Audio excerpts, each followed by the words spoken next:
pray. Father God in heaven, here we are, as we are, Father God. Just fill us through Thy word, O Lord.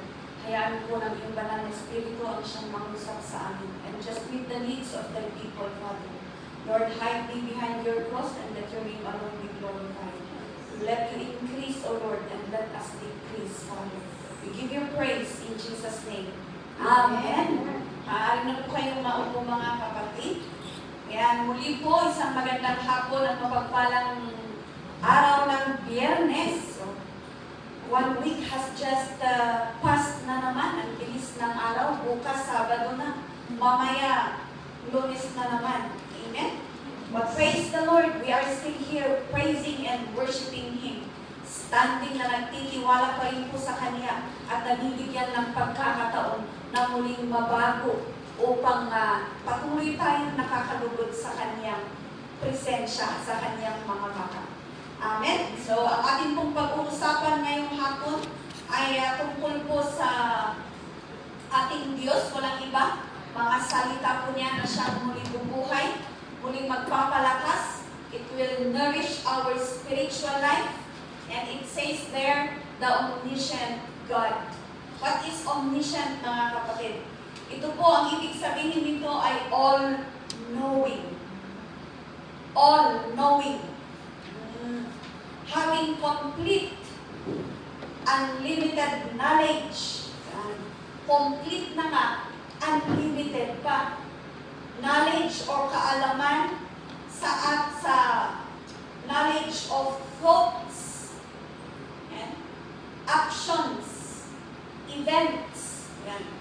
Yung isipan natin, yung mga ginagawa natin, yung mga pangyayari, lahat po yan alam ng Diyos.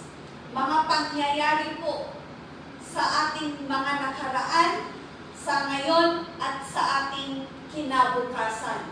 Kaya siya tinawag na all-knowing. Alam niya lahat. Infinite wisdom. Amen? Kung sa karunungan lang, siya ang pinakamarunong. Kung kaalaman, siya ang may alam lahat. Kaya, ang tao, di ba? Ay, alam ko yan. Ay, amok neta. Amok neta, amok amin. Ay, amok neta. Ay, siya amok.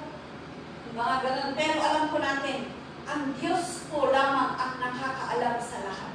Kahit sino man pong matalinong tao sa mundo, kahit yung sinasabi ko nilang mga scientist o mga anong tawag doon, nakawardan ng Guinness World Record of Wisdom, ay wala pong anong tawag doon, wala pong mas hihigit sa karunungang meron ang Diyos tayo. Yung pangunawa. When we speak of wisdom, all-knowing, mga kapatid, hindi lang po yung alam niya, kundi yung pangunawa. Kasama na po doon yung pangunawa. Comprehension. Na alam ng Diyos, kaya niyang unawain lahat ng pagkatao mo. Pero ang mga tao minsan ang hirap unawain. Kung sa limited lang talaga natin pangunawa, hirap tayong intindihin ang nangyayari ngayon. Hirap tayong intindihin ang sitwasyon ng isang kapatid o ng isang tao. Kasi po, limited lang yung pangunawa natin. May hangganan. Kung baga kung halimbawa, isang galon ang capacity mo na kayang unawain. Kung sa'yo isang galon, yung isang drum, isang batcha sa iba, magkakaiba po tayo. Kaya meron bang sabi ng isang pastor, kahit pagsamasamahin lahat natin ng karunungan ng buong tao o ng lahat ng tao sa buong mundo, hindi na kayang, hindi na kayang maabot ang karunungan at pangunawa ng Diyos. Kaya minsan, ang mga kapatid na nakakasal, ay tuanod sa buhay nasdi ko lang ngayon. Kasi, limited yung pangunawa, yung parang, pag hindi na natin kayang maintindihan, yun na yung nagiging defense natin, ay tuanod sa way, higad na si ikaw. Mga ganun na yung nagiging reaction natin. Pero tignan po natin, ang Diyos, si Jesu Cristo, inintindi niya lahat, ganun ka-patient ang ating Diyos, ganun niya tayo kamahal. Kaya kahit na sa pag-ibig, ang tao, nagmamaliw ang pag-ibig o nag-iiba. nag-fade ang pag-ibig ng tao, kumukupas. Pero ang Diyos ni kailanman hindi kukupas ang kanyang pag-ibig sa iyo, kapatid. Amen? Amen. Kaya praise the Lord, nandito tayo. Dahil ang pagpunta lamang po natin ay isang katibayan o isang patutuo o isang patunay na kailangan natin siya sa ating buhay. Amen? Kailangan natin siya sa ating buhay. Dahil kung wala siya, kapatid, maaari wala tayo ngayon. Hindi natin alam kung ano ang ating gagawin. Colossians 1:9-10, sabi ko niya, "For this reason, since the day we heard about you, we have not stopped praying for you and asking God to fill you with the knowledge of His will through all spiritual wisdom and understanding." Ang galing, ang sarap pakinggan. Si Apostle Paul, sinabi niya sa mga tao, sa mga mananampalataya in Colossae, kasi Colossians ang tawag sa mga tao sa kanila. So, sinasabi niya rin ito sa atin ngayon, mga kapatid, maging sa mga kapatiran joining us online. Kung ano yung presensya ng Diyos dito, ganun din po ang presensya ng Diyos sa mga kapatid na naka-join through screen. Nasabi niya, since the day we heard about Jesus or about you, we have not stopped praying for you. Amen? Sino ang nag-stop ng mag-pray sa kanyang mga kapamilya o sa mga pinag-pray natin? And asking God, yun.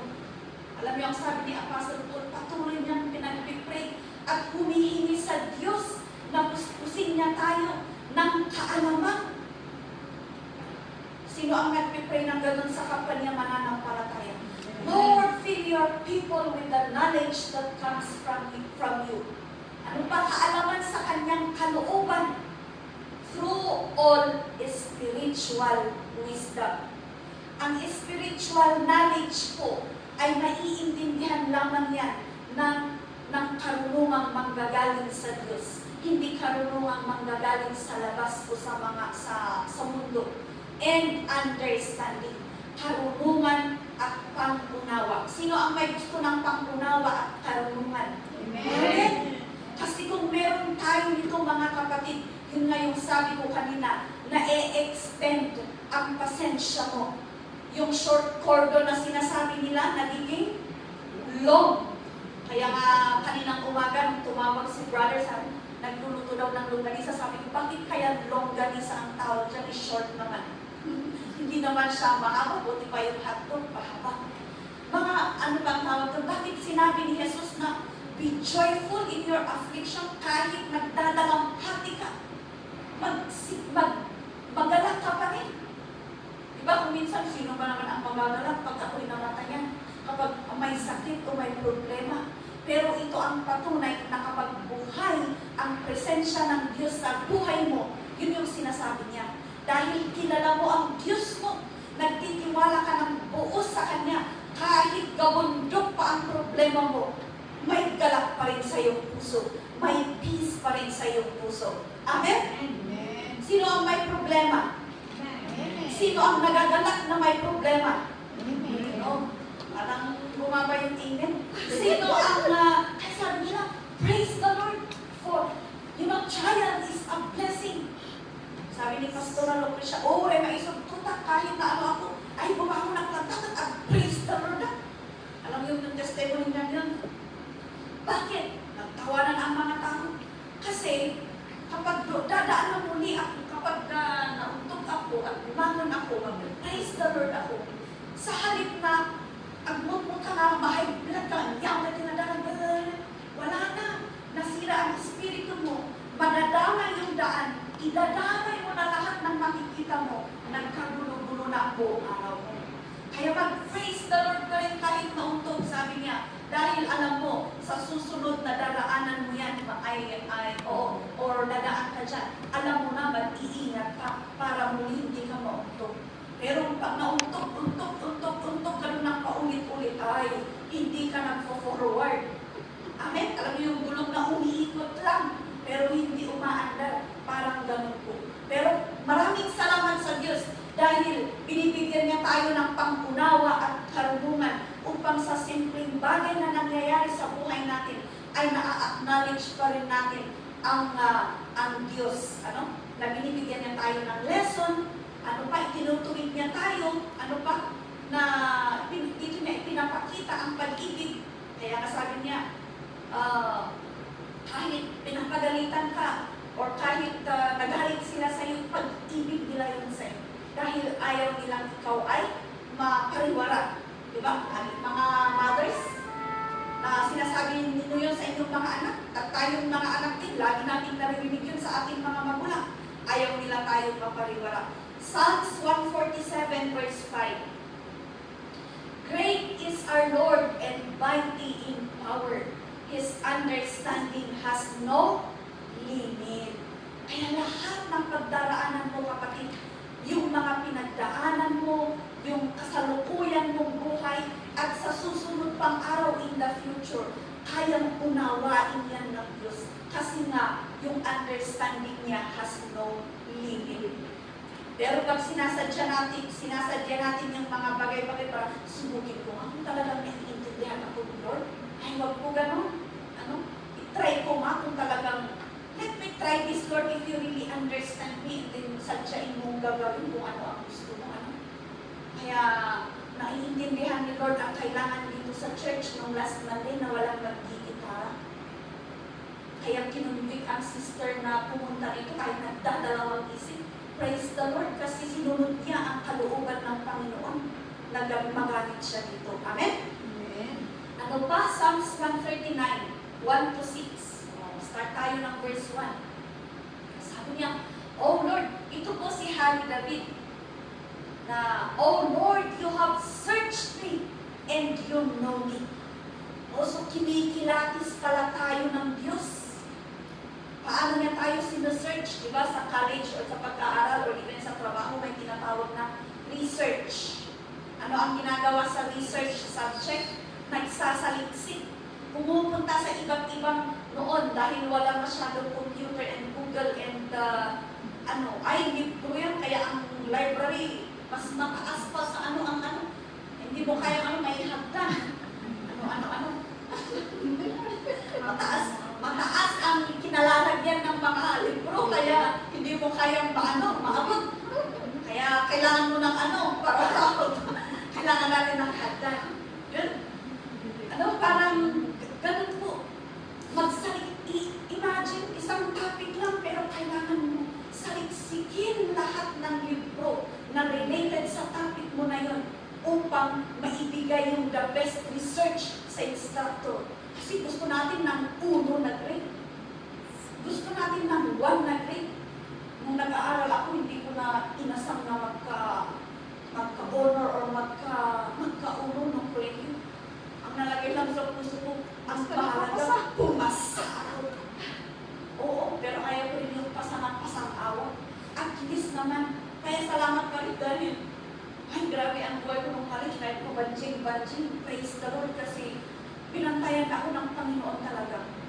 Yun yung galing, ang galing ng Diyos na alam niya ang ginagawa niya sa buhay natin. Mga minsan, mga sabi natin, simpleng protection, simpleng covering, pero napakalaking bagay. Dahil, alam nyo, maaaring sa ngayon, wala tayo dito na ginagamit ng Panginoon kung patuloy natin sinunod yung kagustuhan at yung kaalaman natin. Kaya sabi niya dyan sa verse 2, okay, sinasaliksik niya ang bawat isa sa atin, yung sabi niya sa verse 1.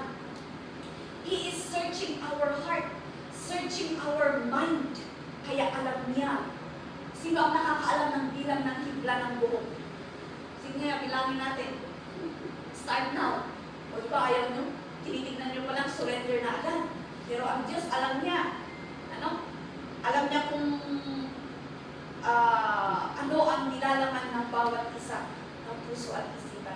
So verse 2, yan. You know when I sit and when I rise, you perceive my thoughts from afar. Nakikita niya ang nilalaman ng utak natin.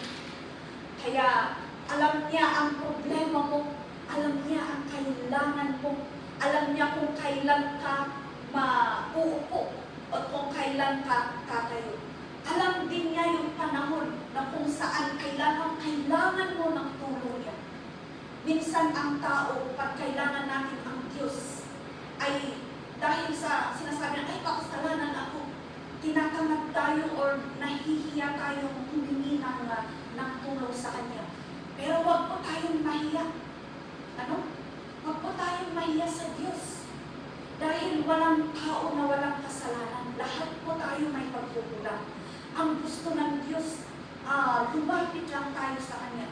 Lumapit tayo sa Kanya. Huwag nating hayaang mawala ang buhay, ang higpit ng kamay niya sa atin ay mawala. Okay, verse 3, sabi niya dyan, you discern my going out and by lying down. Alam niya din kung kailan ka lalabas, and then kung kailan ka matutulog, kung anong oras ka matutulog.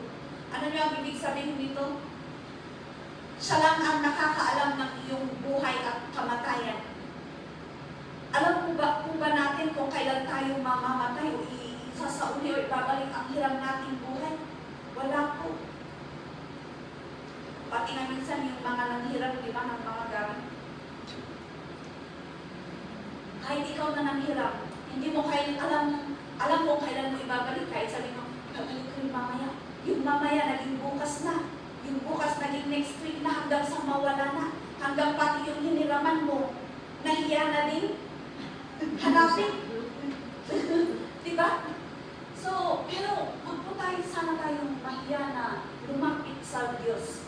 Sabi niya, you are familiar with all my ways. Sa lahat ng gawain ko, sa lahat, yung routine natin everyday, alam ng Diyos yan. Routine mo everyday na pagkising, ganito, alam ng Diyos yan. Na-memorize niya. Kaya nga minsan, di ba, pag hindi ka magising, ginigising ka niya. Minsan naman, dahil gising na gising ka, naunahan pa yung alarm clock na magising. Bago pa tumunog yung alarm clock mo, gising ka na. Kasi alam, minsan, for me, kapag alam kong maaga ako kinabukasan, hindi talaga ako nakatulog sa gabi. Parang ang hirap matulog kasi parang takot akong ma-miss yung oras na, lalo na kapag may oras yan na, ulit tayo magkita para sa mga biyahe o mga ganun. Takot ako yung mahuli.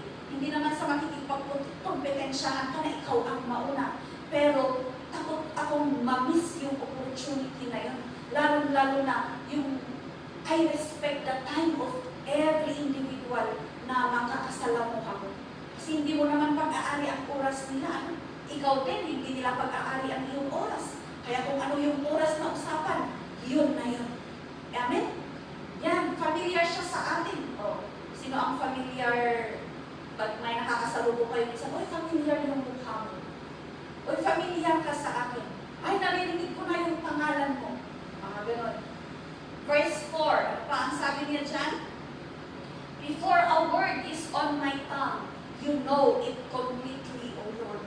O, bago pa natin sambitin yung sasabihin natin, alam na ng Diyos. Kaya minsan, di ba, sasabihin mo sana dahil pinaalala sa'yo ng Diyos na, ay, bad word yan, never say. Hindi mo na itutuloy. Minsan, magagalit ka sana, pero nagtrabaho ang Espiritu ng Diyos, kaya instead na magalit ka, tumahimik ka naman para iwas gulo, iwas na mas lalong may hindi pa pagkakaunawaan. Ganon po ang pagkilos ng Diyos, ganon ang kaalaman, ang karunungan ng Diyos, na sinisave niya tayo sa mga bagay na, sa mga pangyayari na pwede tayong magkasala o magpahamak. Ano? Kaya kung hindi para tayo maging sensitibo, if you are not going to be sensitive kung paano kumikilos ang Diyos sa buhay mo, ay talagang darasuntos ang tao kasi, ano ang darasuntos sa Tagalog? Padalos-dalos, no? Padalos-dalos, hindi padalos-dalos. Dalos-dalos ang tao, kaya namumuna kasi naninibabaw minsan yung emosyon. So, ganun po, ang karunungan po, wisdom comes first, you know, isipin muna natin lahat, kailangan natin maunawaan lahat bago yung emotion natin. Kaya, yun din yung isang iniiwasan ko minsan na just be quiet. And hayaan mo lang yung emotion mo lalo na pag-anger yan. Pero pag masaya ang emotion, ay, masarap ipakita. Pero minsan din, kahit masaya tayo, may limit din kung paano natin ipakita yung kasiyahan. Example sa mga maraming tao in public. May free believers dun sa damit mo. Diba? Tapos, yun yung laging kinokorek sa ano ng young people kami kasi kahit sa loob ng jeep. Diba pag iniisip, anong connection doon sa pagiging Kristiyano natin? Sinasabi natin minsan, may ganun kasi na nagsabi doon. Anong connection ng pagtawa sa pagiging anak ng Diyos? Mga disiplina ng Diyos minsan na hindi natin na kaya talagang unawain kung pang-unawa lang ang ng tao. Pero if we go deeper and deeper in understanding in the word and discipline of God, we are carrying the image, the likeness, and the name of Jesus. And walang sinabi doon sa Biblia na pag tumawa ka, ay ipapahiya mo na ang Diyos. Ipapahiya mo na ang pangalan ng Panginoon. Ano? Kaya mga simple, akala natin mga simple bagay, pero minsan doon po tayo natitiso. Amen? Ayan. Verse 5, ano po ang sabi pa niya dyan? You have me in behind and before, you have laid your hand upon me. Alam mo yung hem ng damit, yung laylayan, yung dito niya, di ba? Yun yung part na try ko kasi magdahit noon. Magdahit. Yun yung part ng pinaka-sensitive minsan kasi yun yung closing ng damit. Itutupi mo yun para kahit laylayan yan, maganda tignan. At saka yung pag-fold, dapat hindi tatingi para, di ba, mapansin nyo minsan pag mamalansya kayo, may mga parts sa head na banking, may kahit gaano pagplansya, may kusot kasi hindi nalapat ng mabuti ang pagkakatahin ng head. So, ganun po. He held us in behind and before. Ang ibig sabihin, mula pa sa sinapupunan ng ating mga magulang, God already planned our whole being. Amen? Sino ang nakakaalam kung ilang cells? Yun na ang hindi natin maano eh. Yung talino ng mga tao na nagbilang ng mga nilalaman, ilang buto o ilang bones meron ang isang tao. Diba? Yung mga different cells inside the body. Kaya kahit ini-study nila yan, kahit ni-research nila, kahit specialist sila sa bawat organs, ay Diyos pa rin ang nakakaalam sa kung ano ang kanyang likha. Pero, hindi ibig sabihin nun na i-neglect natin ang talino ng mga doktor kasi God has given them the wisdom too. Ito rin yung isa kong na-overcome mga kapatid. Ayaw ko sa doktor, ayaw ko sa medicine. And I was praying, kaya pala parang hate ko o nagkaroon ako ng parang something na rooted bitterness when it comes to medicine or doktor kasi hindi nagamot ang aking mata nung pinunta ako sa ospital. And then doon pinakita pala ng Diyos na kaya pala yun ang root cause kung bakit ni amoy ng ospital ayaw ko noon. Doktor ayaw ko ng gamot talaga. Pero unti-unti ang pinaintindi yun talaga ang kahalagahan. If we ask for understanding, ibibigay ng Diyos. Unti-unti ipinaintindi sa akin ng Diyos na kung bakit, yung rason na bakit ganun ang nagiging reaksyon ko sa mga hospital. Kaya sabi ko pa noon, mga nurses na lang, walang yung mga yan. Pera ng gobyerno lang ang after nila. They don't take care of the patient well, ganun na reasons ko noon. Pero binago yun ng Panginoon habang tumatagal. Ano pa? Verse 6. Sabi niya sa verse 6, such knowledge is too wonderful for me. Sabi ni King David o ni David, too lofty for me to attain. Yung karunungang meron ang Diyos, it's too wonderful. It's so overwhelming. Hindi natin, even our words cannot say kung ano ang pwede natin i-describe sa karunungang meron ang Diyos. too lofty for me to attain. Hindi natin ma-absorb lahat ang karunungan ng Diyos. Eh, syempre, kung ganito lang ang karunungan natin, compared sa, kung halimbawa, sa sea, the whole ocean or sea ay yun ang karunungan ng Diyos. Tapos tayo, ang karunungan natin, compared sa karunungan ng Diyos, is yung iisang bangka na nasa gitna ng sea o ocean, karagatan. Parang ganun ang, if you are going to illustrate yung karunungan ng Diyos kumpara po sa karunungan ng tao. Mayroon din kanta na, yung ito, Psalms 139, may kanta yan. I think that is from Bishop Ruel. Another, 1 John 3:20. Whenever our hearts condemn us, for God is greater than our hearts, and He knows everything. Kinukondem mo yung sarili mo, yung sarili mong pakiramdam, na minsan, alam mo na, even yung mga bata ngayon, yung ginagawa nila yung mga nila, tapos ay, nagsasabi na sila ng hindi maganda, ay, nakakaganda, tapos sinasabi nila yung pangalan nila. Alam mo yung mga ganun na parang ang tingin nila sa sarili nila, walang alam-alam.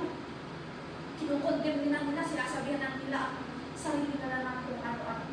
Hindi nila matanggap, parang they are expecting wisdom na sila mismo hindi nila kaya, sila mismo hindi nila maunawaan. Kaya nagiging ganun po ang reaksyon. Kaya mahirap pong kalaban ang mental. When it comes to our mental, ang hirap kasi dito, ito ang battleground ng good and evil. Kaya masarap na pakainin natin even our minds sa mga salita ng Diyos upang sa mga time na ay tinitirang ng kaaway ang iyong kaisipan ay may panlaban po tayo. Amen? Upang hindi matalo. Hindi tayo matalo at mag-give up na tayo na unawain kung ano ang kalooban ng Panginoon. Isaiah 46 verse 10, I make known the end from the beginning, from ancient times, what is still to come. I say, my purpose will stand, and I will do all that I please. He is the Alpha and Omega, the beginning and the end. Sabi niya dyan, I make known the end from the beginning. From ancient times, simulat sa pool. At saka kung ano pa ang mangyayari o what is to come. My purpose will stand. Kaya sabihin mo sa sarili mo, ang purpose ng Diyos sa akin ang manginibabaw. Ano pa ang sabi niya dyan? I will do all that I please.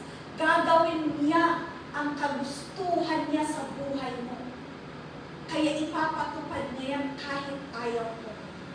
Kung may sinasabi ang mga tao na by hook or by crook ay aabutin ko ang pangarap ko.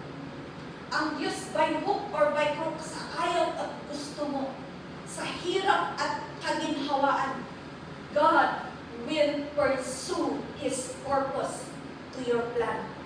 And sabi niya dyan, I will do. Siya ang gagawa, hindi ikaw. All that He pleased to do in your life. Kasi alam natin na lahat ng gagawin ng Diyos sa buhay mo ay nakakalugod sa Kanya. Pero kung ikaw ang gagawa para sa buhay mo, ay sigurado hindi yan nakakalugod sa kalooban ng Panginoon.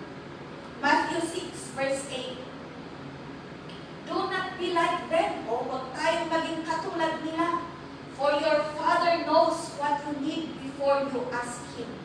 Sana po hindi tayo maging katulad ng mga marurunong na tao. Ito yung part na, yung parang yung sa prayer, yung dalawang klase ng tao na nanalangin sa temple, na yung isang tao o isang anong tawag sa kanila noon? Pharisee. Nung nanalangin siya, sabi niya, Lord, maraming salamat dahil hindi ako naging katulad ng tax collector na ito na ganito, ganyan. O, sinabi na lahat ang kasalanan ng tax collector. Pero nung nanalangin ang tax collector, Lord, hindi ako karapat-dapat. I am not worthy. So, di ba sa dalaw, kasi marunong yung isa. Yung isa ay in-acknowledge niya na kung wala ang Diyos, ay hindi talaga siya, hindi niya kayang gawin ang kalooban ng Panginoon. Pero yung isang Pharisee nanalangin, sabi niya, ay salamat. Parang sinasabi, ay salamat dahil matalino ako. Salamat dahil marunong ako. Kaya hindi ako naging ganito katulad ng katabi ko dito. Pero sino ang pinakinggan ng Diyos? Diba yung nanalangin, the humble na tumawag sa Kanya at nanalangin sa Kanya. So ganun po sana tayo mga kapatid. Hindi sana tayo maging katulad dun sa marunong na karunungan lang ng mundo meron siya. Pero pagdating sa kalooban ng Panginoon, kagustuhan ng Diyos ay hindi niya maintindihan. Kasi sinakop ng karunungan ng mundo ang kanyang lupa. So wala nang lugar doon upang naintindihan pa niya ang kalooban ng Panginoon sa kanyang buhay. Amen? John 21 verse 17. The third time he said to him, Simon, son of John, do you love me more than this? Or do you love me? Tatlong ulit po na tinanong ni Jesus si Simon kung mahal niya ba ito. Sabi niya, he said, Lord, you know all things. Alam mo naman lahat. So nainis na siguro ito kasi 3 beses eh. You know that I love you. Sabi niya, alam mo naman ang lahat. Kaya alam mo din na mahal kita o iniibig kita. Pero there is something na nakita ni Jesus sa buhay ni Peter o buhay ni Simon. Kaya niya yun inulit ng 3 beses. Do you love me more than this? More than the wealth of the world? More than things more than my blessing? Do you love God? Do you love Jesus more than your work? More than your family? Ano pa? More than with all that we have here on earth. Yung pag-aari mo, possessions mo na mga material, na mga temporary. Do we love God more than all of this? Paano kaya kung tayo ang tanungin ng Diyos doon? Mahal mo ba ako more than your husband or your wife? More than your children? Alam niyo ang pag-ibig ng isang inaano, sabi nila, ang anak kayang tiisin ang nanay, pero ang nanay hindi niya kayang tiisin ang mga anak. But when it comes to God, kaya mga kapatid, o sa mga kapatiran po nating nanay, kaya ba natin ibigin ang Diyos ng mas nakakahigit pa kaysa sa pag-ibig natin sa ating mga anak o mga pamilya? Ayan, so pag-usapan po natin ang mga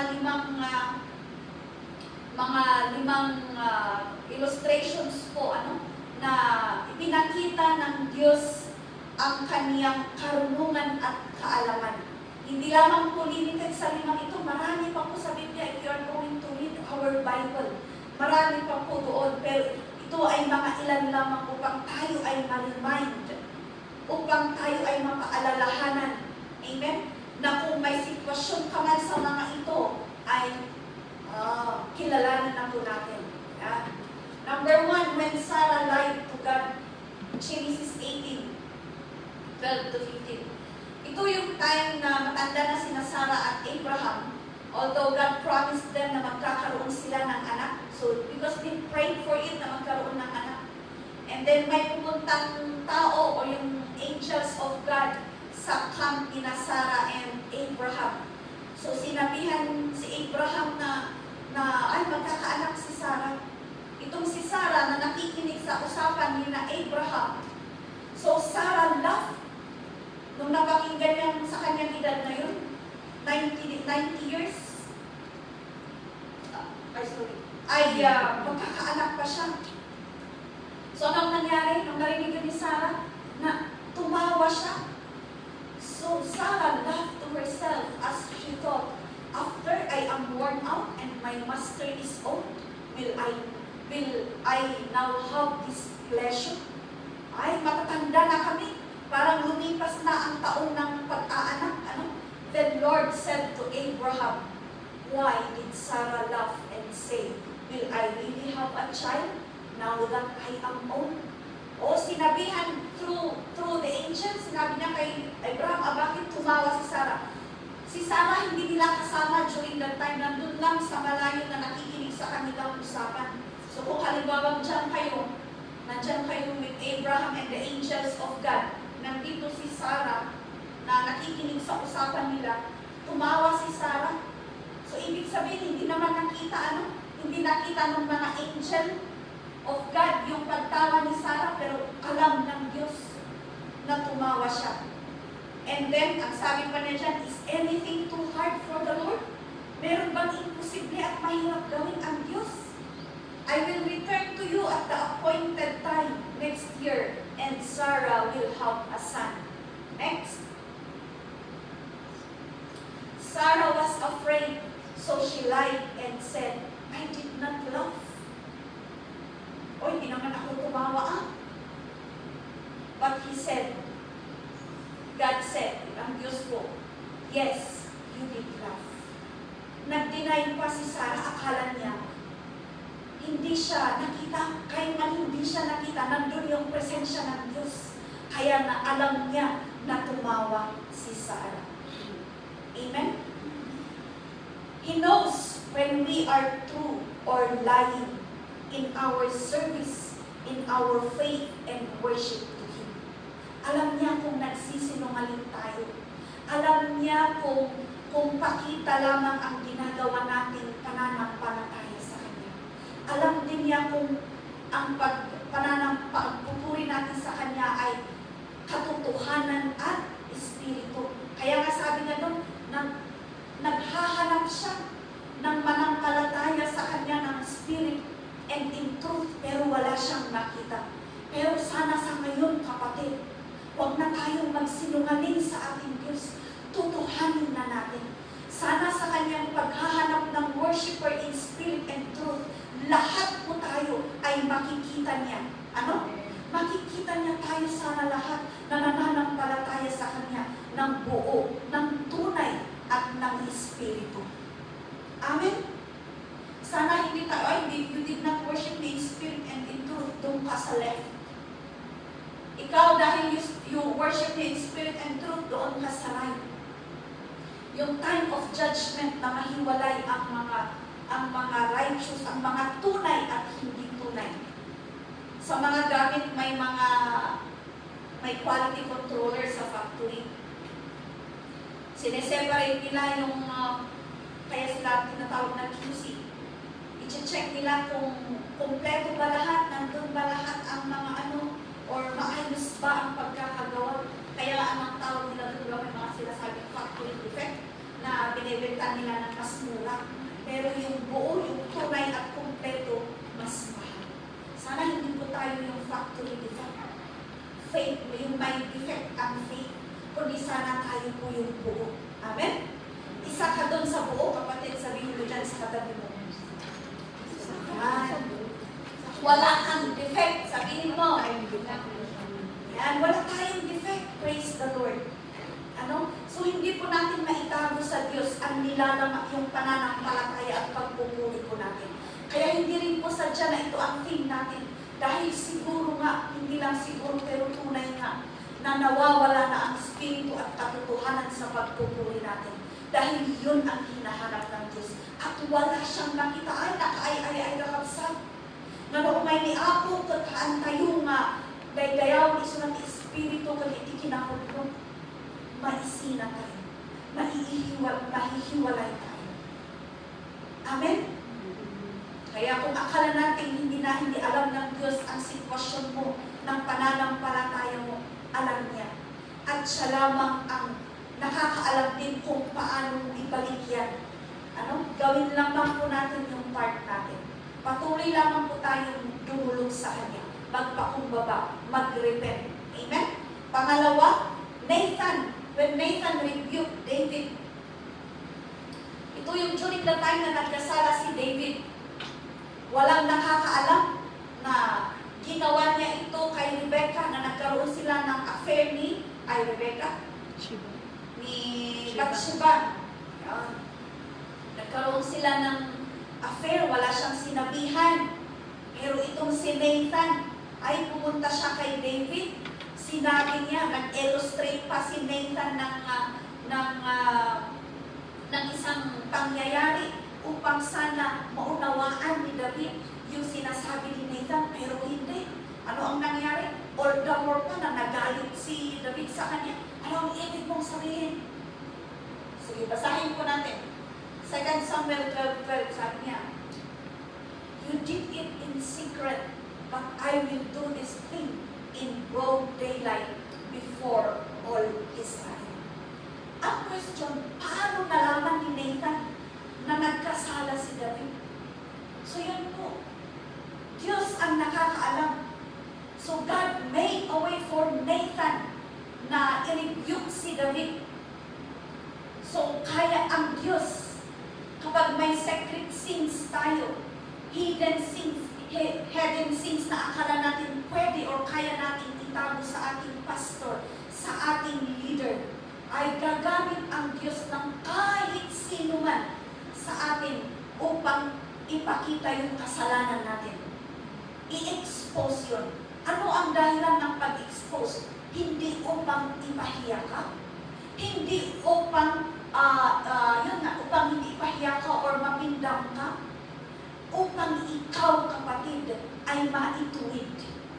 Kasi, bakit hindi namalayan ni David nagkasala siya? Yung presensya ng Diyos, yung Espiritu ng Diyos, nawala sa kanya. Kaya take note mga kapatid, kung wala sa atin yung presensya at hindi na nananahan sa ating puso at isipan yung Espiritu ng Panginoon, ay hindi natin namamalayan, nagkakasala na tayo. Kaya doon kapag may rebuke and correction sa atin, nasasaktan tayo, nagagalit tayo. Bakit? Hindi mo maintindihan yung ginawa mo mali. Spiritual. Kaya kapag natanggal, umalis sa atin yung Espiritu ng Diyos, magagalit ka talaga. Kasi hindi na Espiritu ng Diyos ang nagdadala ng galit, kundi Espiritu ng kawan. Hindi mo na talaga maunawaan na yung ginawa po natin ay kasalanan at nais lamang ituwid tayo ng Panginoon sa paggamit niya sa mga tao na nakasama natin sa pananampalataya. Amen? Wala pong exempted. You know, kahit mga leaders, kahit pastors, may pagkukulang yan. And for us members, hindi po ibig sabihin na kapag leader o pastor ay wala na tayong karapatan po na sabihin sa kanila yung nakikita nating kamalian. Open rebuke is better than secret sin. Ay, mahal ko kasi pastoran, ayaw siyang masaktan at ayaw kong magdamdam siya sa akin, kaya ganito. Hindi po, all the more. Alam niyo kung sa'yo ipinakita ng Panginoon, all the more you have that responsibility and accountability dahil ikaw ang ginamit ng Diyos. Pero kapag hindi mo yan inilabas, hindi mo sinabi ng maayos, be gentle in doing such as well. The way how we correct things, the way how we rebuke ang mga kapatid. Rebuke does not come from human being. It comes from the power of the Holy Spirit. Alam niyo sinong pastor namin sa Pilipinas, lalaki, napakalaking tao. Pero pag magsalita, very gentle. Kaya pag nag-correct, hindi pala, kapag i-correct, ay, ang ganito. Magkaharap na kayo, may leader dyan. Leader, si pastor, si ikaw, na halimbawa. I'm saying this because I tried. Tinginan ka lang sa mata. Wala pa siyang sinasabi, ay, umiiyak ka na because of the work of the Holy Spirit. You know that you have committed sin, na may pagkakamali ka, and you have to repent. Yung ginawa ni Nathan kay David, nag-illustrate si Nathan, pero nagalit si David, ay talagang ayaw niyang hindi niya nakita na may pagkakamali siya. Because of the lust because of the pride. Akala niya, ay, confident siya na nasa kanya pa ang presensya ng Diyos, ang Espiritu. Pero hindi niya alam na wala dahil sa kanyang pagkakasala. At kapag nawala ang Espiritu, yun po mga kapatid, hirap natin unawain ang mga pangyayari, ang ginagawa ng Diyos sa atin. Amen? Kaya we desire to be filled. Kaya si Hari David din po sabi niya, restore unto me the joy of my salvation. Lord, restore unto me the joy of salvation. May it be the same for us right now, na kung may mga kailangan pong i-restore ng Diyos, yung Espiritu po ng Diyos na kailangan ma-restore, the right Spirit that is within us, na baka napalitan na po ng hindi kalugod-lugod na Espiritu ang buhay natin.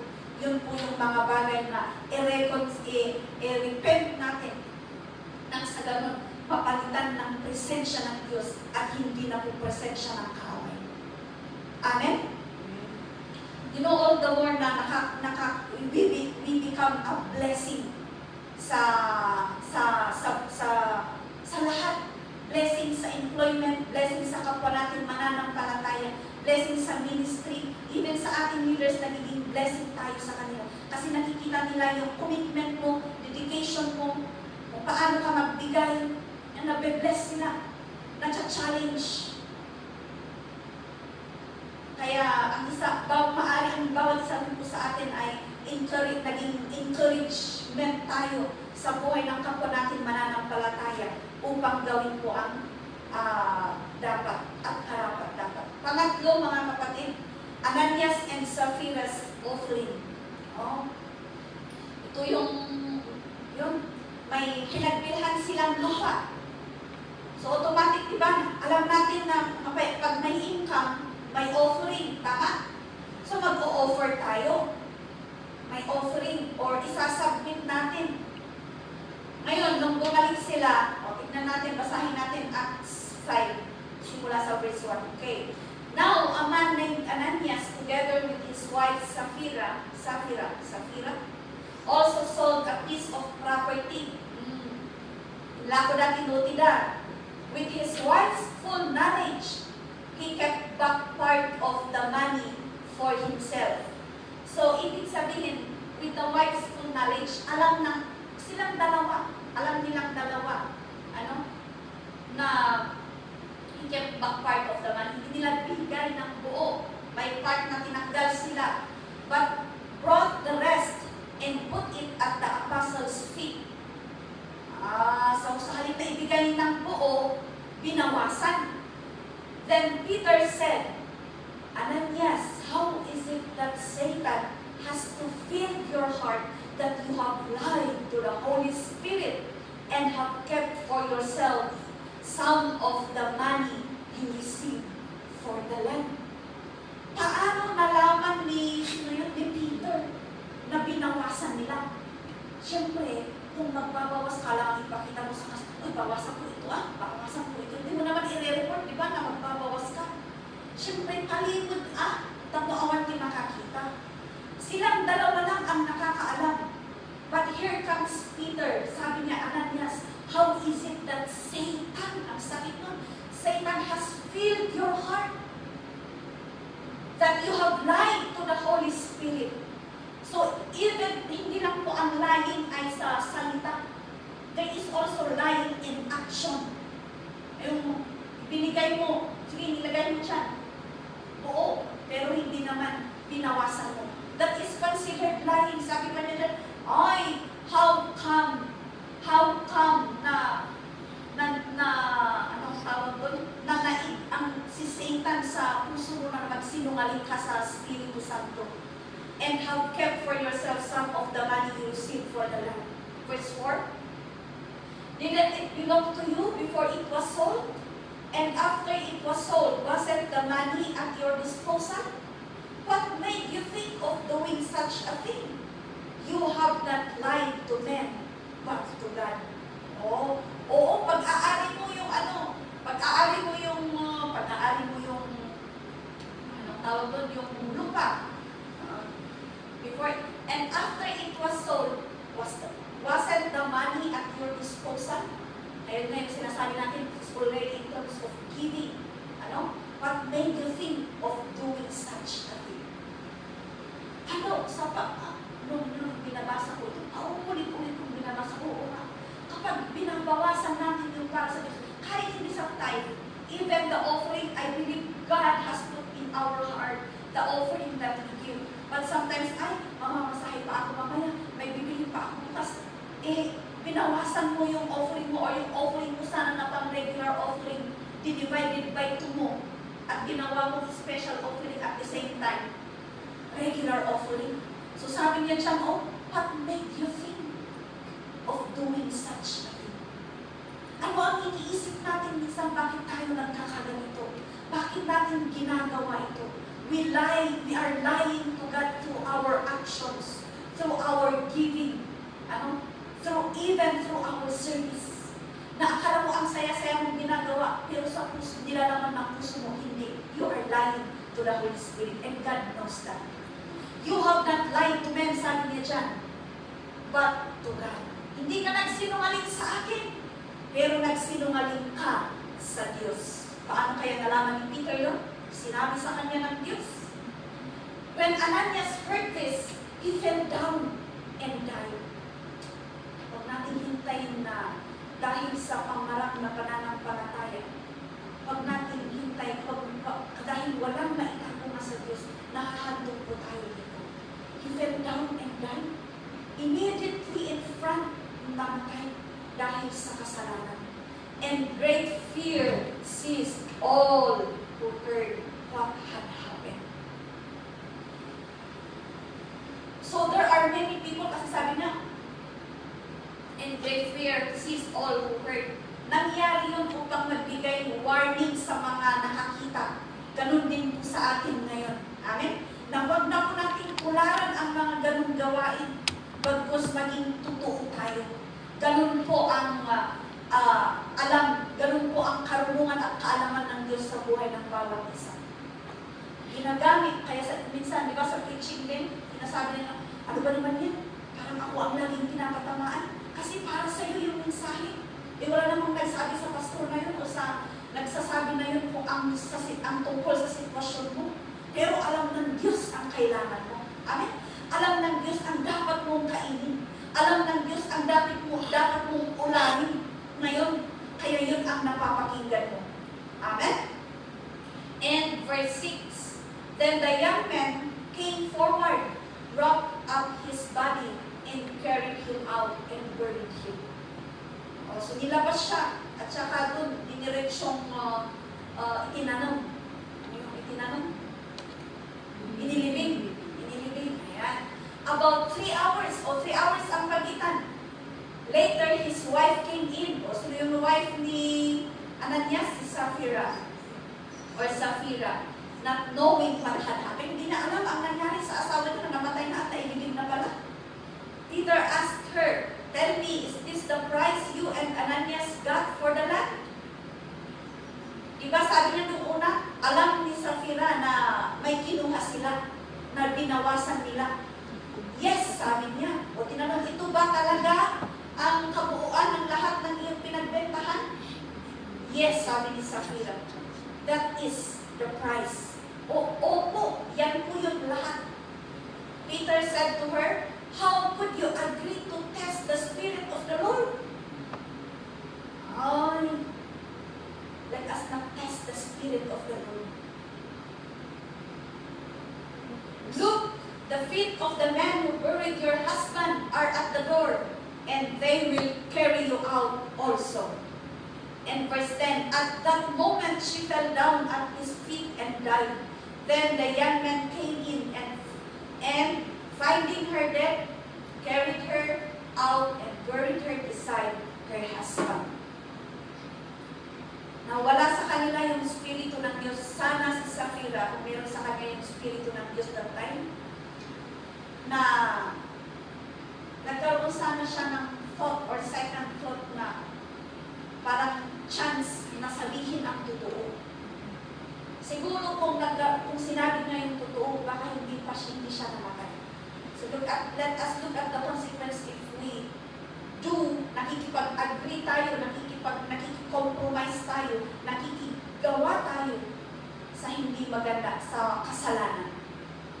We might not be dead or die physically, but the Spirit of God, the presence of God in us, will slowly moving out, nawawala. Kaya namamatay yung Espiritu ng Diyos sa buhay natin. And then wala nang discernment, wala nang sensitivity of the power of the Holy Spirit. Iyon ang communication natin sa ating Diyos. Ang Espiritu na yun ang ginagamit, yung kapangyarihan, ang kapangyarihan na yun, ang parang connection natin o ang connection natin sa Espiritu ng Diyos upang maunawaan natin ang kanyang mga ginagawa. Pero pag yan ay wala sa ating buhay, talagang hindi natin mauunawaan. That's why world cannot understand spiritual, yet spiritual can understand what is happening in the world. The Spirit of God that is in us, maunawaan natin ang mga bagay-bagay sa mundo. Wars, yung mga wars ng mga nations against nation, palala ng pangyayari. Tayong mga Kristiyano, alam natin, nauunawaan natin, naiintindihan natin na totoo ang nangyayari at sinasabi ng Biblia. Amen? Pero kapag kahit tayo ay nananampalataya at wala sa atin ang Espiritu ng Diyos, hindi buhay ang salita na ating binabasa o pinapakinggan, hindi natin na isa sa pamuhay. Talagang wala, hindi tayo makaintindi. Hindi natin maintindihan.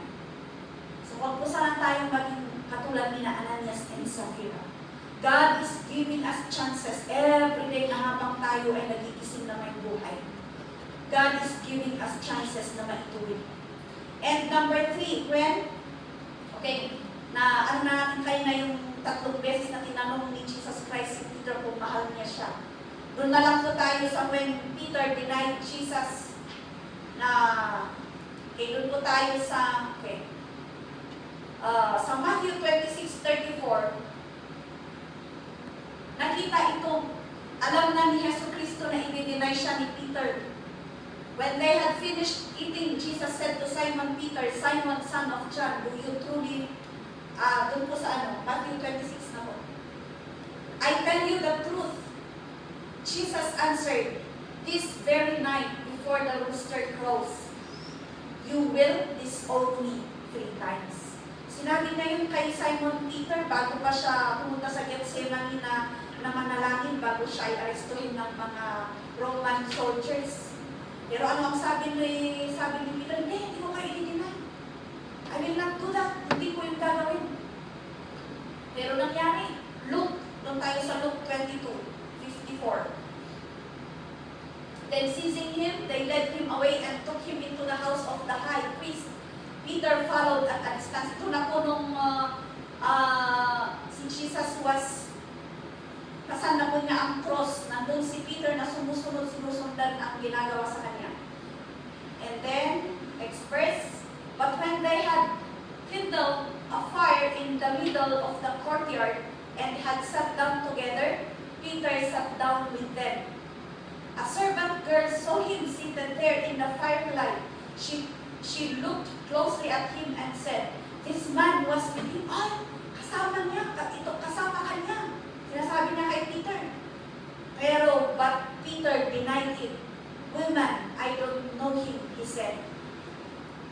A little later, someone else saw him and said, you also are one of them, man. I am not, Peter replied. Oh, you, man, you are one of them. You are one of yung mga sumusuporta kay Jesus, pero idinanay pa rin niya, I am not, sabi niya. The 3rd time, about an hour later, again, another asserted, certainly his fellow was with him, for he is a Galilean. Peter replied, man, I don't know what you're talking about. Just as he was speaking, the rooster crowed. Nagtilaok yung kawitan. Tama ba kawitan ang Tagalog? Oo, nagtilaok, tumilaok yung kawitan. Nung narinig na yung tilaok ng manok na yun ay naalala ni Peter yung sinabi sa kanya ni Jesus na i-deny niya ito ng 3 times. Pero sinabi ni Peter before that, hindi ko kayo i-deny. I will not do that to my master. Pero nagkatotoo. Dahil alam ni Jesus Cristo gusto na gagawin at gagawin yun. Many times in our life, hindi man po natin dinideny si Yesu Cristo through words, but in our actions. Why sometimes it's so very hard to pray. It's so very hard to say thank you, Lord, sa mga celebrations, sa mga pangyayari sa buhay natin.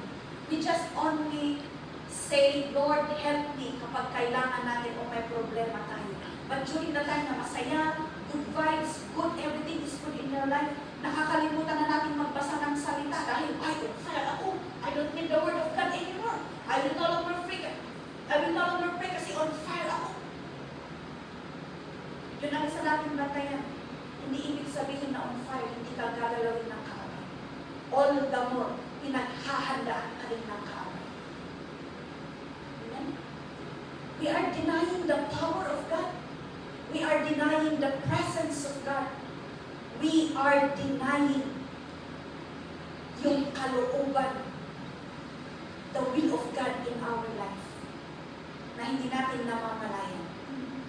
And then, ano yung sabi pa niya dyan? 61, the Lord turned and looked straight at Peter. Then Peter remembered the word the Lord had spoken to him. Before the rooster crows today, you will disown me 3 times. And verse 62, and he went outside and wept bitterly. Tapos ano yung bitter? Napait na tagisanit. Na bitterly. Nakonsensya siya. Nung tumingin sa kanya. Kaya I like the part na, can you bring back to 61? Ito po. Yung part na yan, the Lord turned and looked straight at Peter. Mata sa mata. Spirit to spirit. Siguro kung wala kay Peter yung spirit ng Diyos, hindi siya iiyak. Ano? He will not feel that bitterness and hindi siya mag-wept. At ano ang wept in Tagalog? Hindi mababaw lang kasi yung iyak eh. Yung sa Kanae, meron din yun. Oo, maghagulhul na. Ramdam mo talaga yung pagsisisi sa puso niya, pero tapos na ang lahat. Talagang ganun mga kapatid, nasa huli ang pagsisisi. Wala namang pagsisi. Ay, magsisi ako ngayon kasi ano? Kasi bukas magkakasala ako. Hindi naman ganun ang nangyayari. Magkakasala ka muna bago ka magsisi.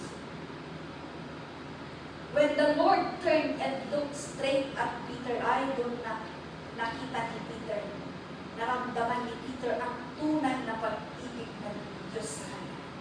When we come to the Lord, and spirit to spirit, eye to eye, we will feel His presence in our life.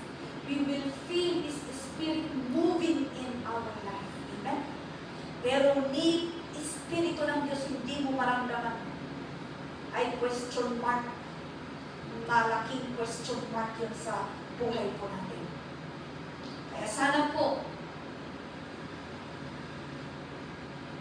yung mga bagay, yung mga gawain natin na nagdi-deny sa Diyos sa atin, na nagdi-deny natin ang Diyos, ay hindi na po sana mauulit ang mga yun. Amen? Alam niyo yung simple lang na in a gathering, for example, kasi sa school or sa mga trabaho na mostly unbelievers, we have the boldness, especially siyempre sa mga teacher, we have the authority inside the classroom. So, pwede namin sabihin na, oh, before we eat, let's pray first. We can say that. But the challenge is, how about you and your employers? Amen? Magkakaiba po ang challenge na pinapakita at pinibigay ng Diyos. But we just firmly pray for it and be bold enough. Sooner or later, we will all reap the reward if we do not give up. And yung ipakita natin na talagang tayo ay Christian, anak ng Diyos. Amen? And last but not the least, during the death or Jesus' death, Nalaman ni Hesus Kristo ang paraan ng kanyang pagkamatay. Sino kaya ang makakaalam sa atin ang paraan na tayo mamamatay? Ano? You know that always, when nung nalayo na ako sa aking pamilya, ang prayer ko sa Panginoon noon, Lord, if you are going to take my life, sabay kumata nung makahawid ang Pilipinas. Idanon ko at ibagbalik, parang gano'n. At sana kung yung time na kukunin ko ang aking buhay ay yung handa na ako at yung worth it, yung time na, kaya hindi natin alam ang kamatayan, kaya talagang we have to do our very best na gawin po ang kalooban at manampalataya ng buo sa ating Diyos.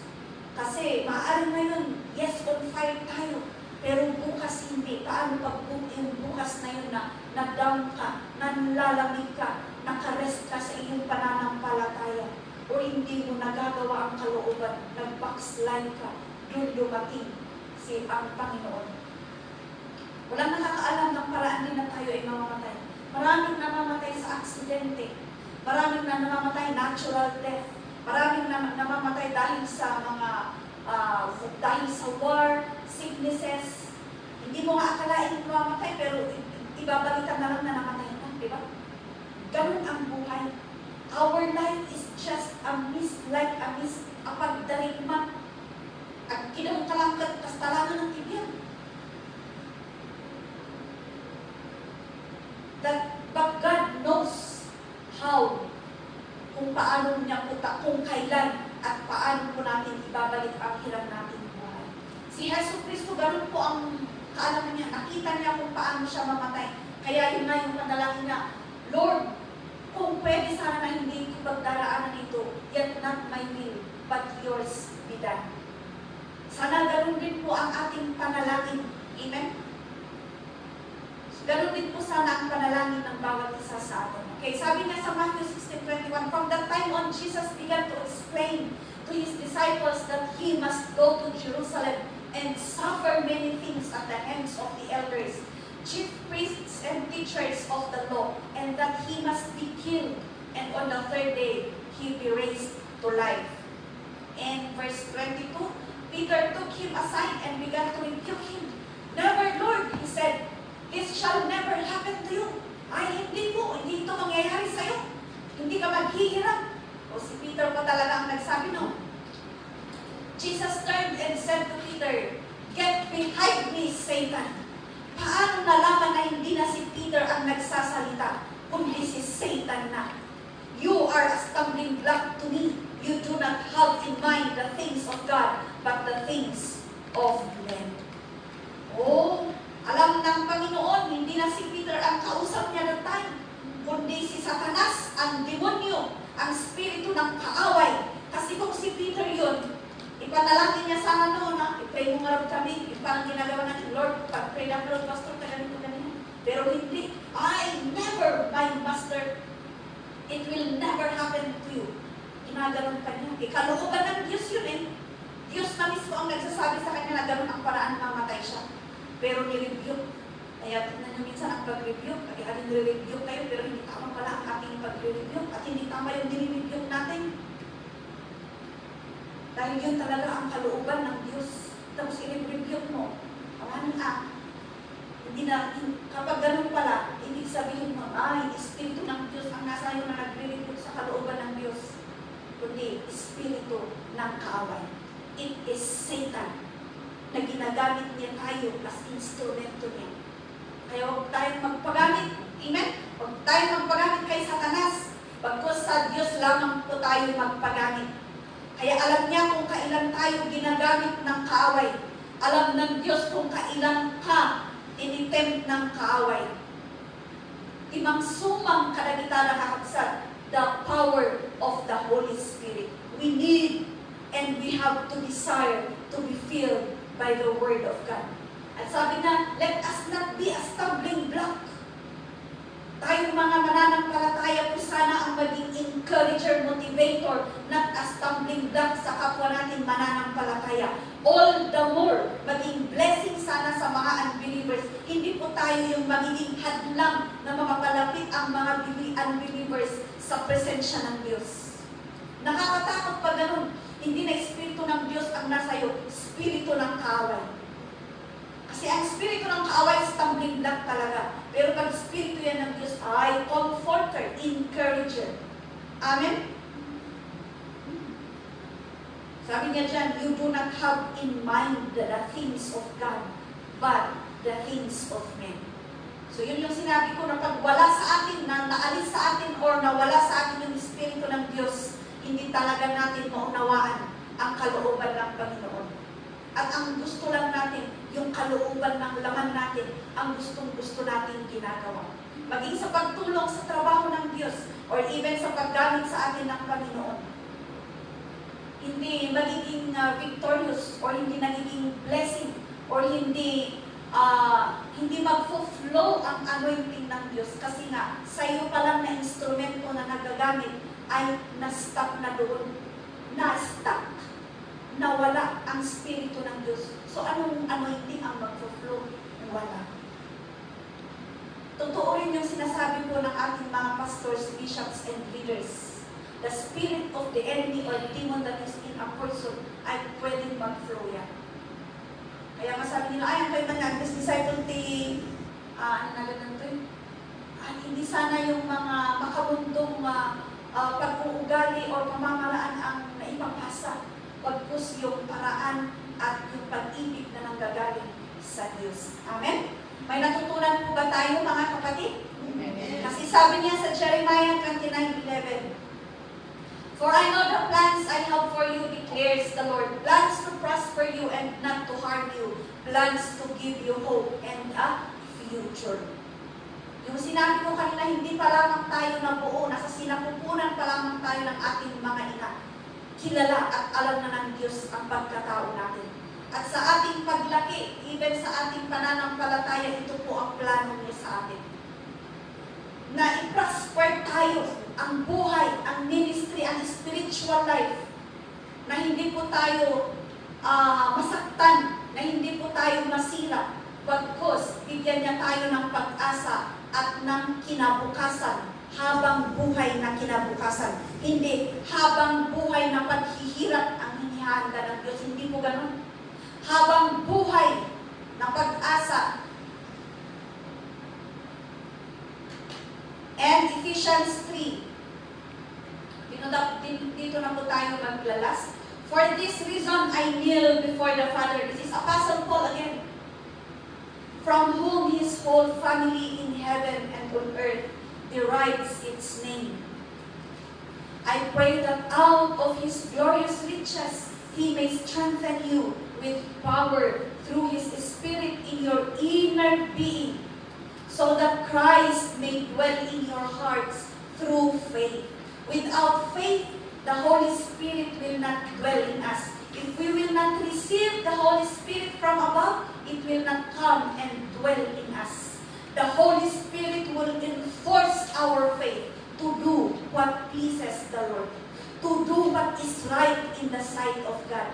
And I pray that you being rooted and established in love, o pag-ibig po ang dahilan, may have power. Power, sabihin mo nga sa katabi mo. Power.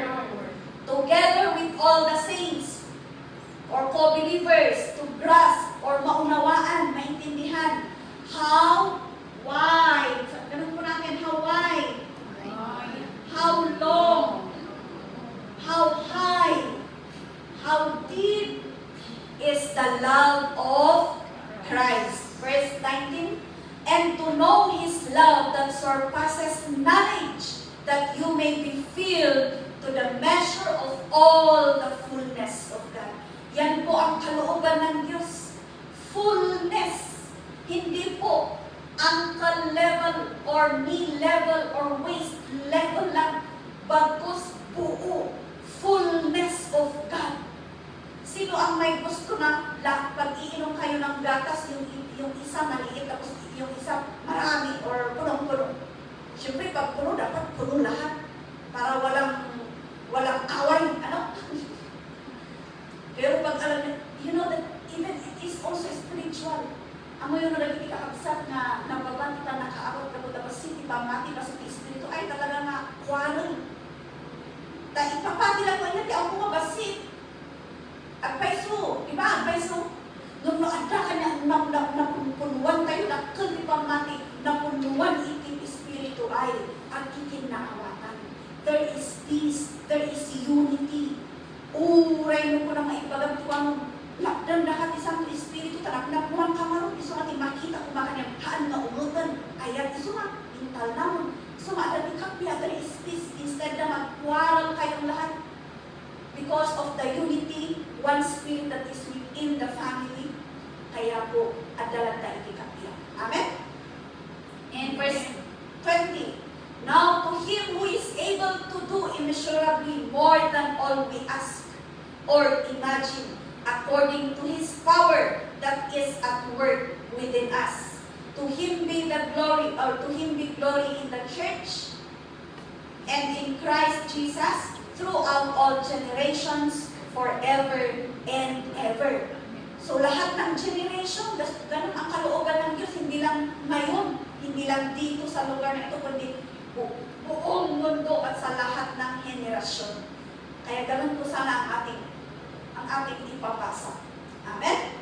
Palakpakan po natin ang Diyos, mga kapatid. At marami pong salamat sa pakikinig. May naintindihan po ba tayo? May naunawaan po ba tayo? Amen. Let's pray.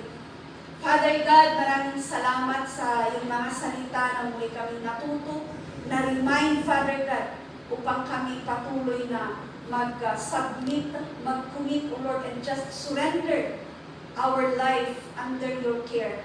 Dahil ikaw lamang po ang nakakaalam ng buhay ng bawat isa sa amin. Dalangin ko na muli kami po iyong puspusin ng iyong banal na Espiritu. Nang ganun ay maunawaan at maintindihan namin, O Diyos, ang lahat ng iyong ginagawa sa aming buhay, na ito'y nagpapatibay sa amin, na ito'y mapalalim pa kami sa aming mga relasyon sa iyo, Father.